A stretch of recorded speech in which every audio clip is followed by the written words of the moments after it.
Hara Hara Shankara, Jaya Jaya Shankara, Kamakshi Shankara,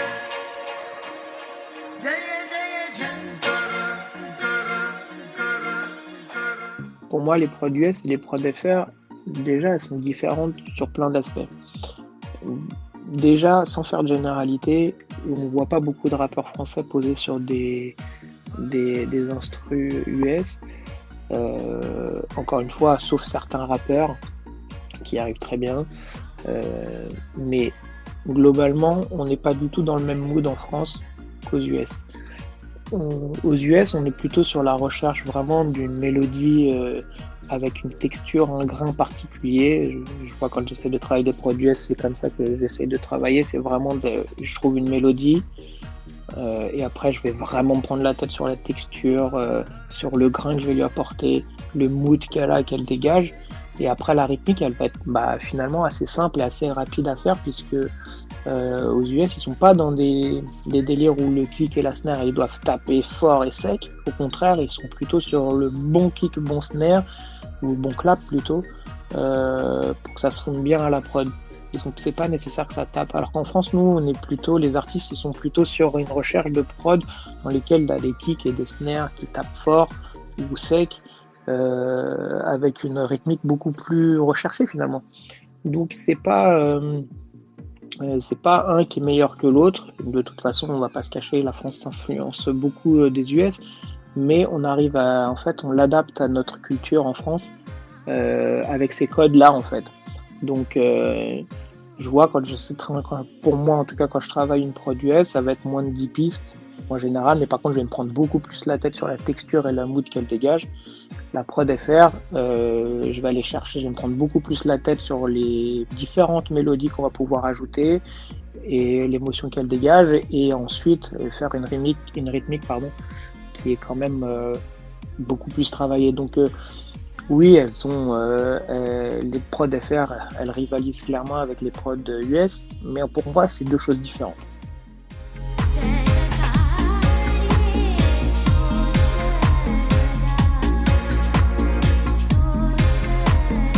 Quand j'avais 12-13 ans, j'écoutais beaucoup de Michael Jackson. J'étais dans une famille qui écoutait beaucoup la musique, donc tout ce qui se faisait à l'époque, la pop, le rock, donc c'était beaucoup de Metallica aussi, Guns N' Roses, Eric Clapton, Joe Satriani. En français, c'était beaucoup Jean-Jacques Goldman, Mylène Farmer. Donc voilà, on était vraiment, surtout Michael Jackson, on était vraiment à fond dedans. Et un petit peu plus tard, je me souviens, ça a vraiment commencé quand mon grand frère m'a ramené 3 CD un soir en rentrant des cours. Il a ramené Old Dirty Bastard avec Chimio, Fondou Biest et Bone Thugs and Harmony. Et je me souviens très bien qu'à partir de là, je suis vraiment tombé amoureux du rap. Et voilà, on écoutait beaucoup d'IAM aussi, Daz FX, Coco Brovaz, ça a été vraiment des influences très importantes. Et je me souviens que ça a commencé surtout par le DJing. Je suis allé une fois chez un pote de mon frère qui s'appelle Pascal. À l'époque, il y avait des platines Technics, c'est une table Technics. Et il m'a montré ce que c'était que du scratch et je suis tombé clairement amoureux de ça. Et après, moi, je m'y suis mis à fond, j'ai fait les championnats de France. Voilà, c'était vraiment ma passion, c'était le DJing. Et mon frère déjà commençait à composer à cette époque-là. Et petit à petit, je me suis mis à composer pour faire du scratch dessus. Vraiment pas pour le rap, mais vraiment pour scratcher dessus. Je faisais des breakbeats et c'est venu comme ça.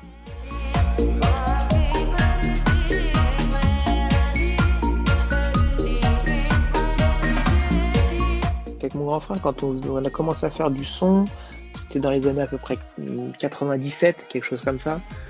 Et le premier matos qu'il avait acheté, c'était un Akai S1000, c'était un rack qui nous permettait de sampler.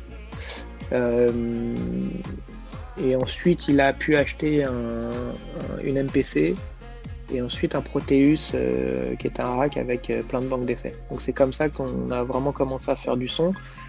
Mais j'étais pas encore Moi, j'étais vraiment plus dans le scratch à cette époque-là. J'étais pas trop dans la prod, mais je regardais un petit peu comment ça se passait. Il m'expliquait comment ça fonctionnait.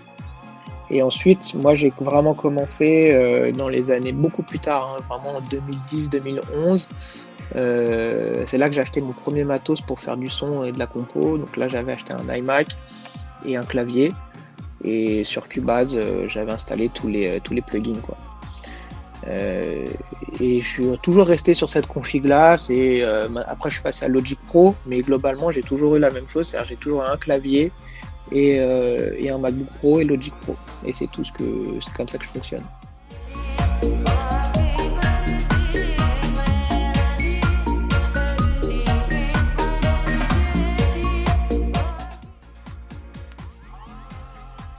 Ouais, j'en ai plein. Après, j'ai pas de playlist cachée parce que je les assume, mais ouais, j'ai des sons clairement qui sont pas très gang, hein.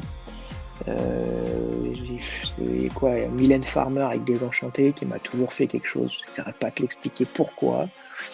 Euh, Qu'est-ce qu'on a d'autre? Les 10 commandements, l'envie d'aimer.